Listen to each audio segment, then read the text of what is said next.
আজ দিনটি ছিল ঈদের একদিন পরে। কথা হলো সকলে নদীতে গোসলে যাব। শহরের যে ক্লান্ত সময়, সে সময় থেকে একটু অবসাদ পাবো। সময়টা ছিল খুবই অল্প সময়ের, কিন্তু মুহূর্তটা ছিল খুবই দারুণ। সকলে বল নিয়ে খেলা করলাম, সারিবদ্ধ হয়ে দাঁড়ালাম, লাফ দিলাম, ঝাঁপ দিলাম। নদীর পাড়ে কিছুক্ষণ সময় বলও খেলেছিলাম। তারপর সকলে নদীতে গোসল করে চলে আসবো ভাবলাম, কিন্তু যখনই চলে আসতে চাইলাম, মন তো মানছে না। মনে হয় থেকে যাই আরো কিছুক্ষণ এই নদীর কোলে। এরই মধ্যে মামা আসলো, বলল মামা আমার নৌকাটি একটু নামিয়ে দাও। মামাকে হেল্প করলাম, মামা মাছ ধরে।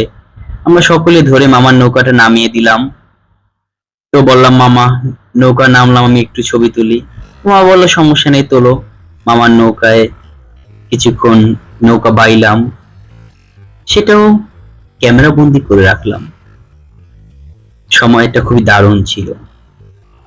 মনে চায় আমাদের এই ফ্রেন্ড সার্কেল, আমাদের এই বন্ধু বান্ধব, ভাই ব্রাদার সকলকে নিয়ে একই পরিবারের সাথে, একই ফ্যামিলির সাথে থেকে যাই আরো কয়টা দিন এই গ্রামে।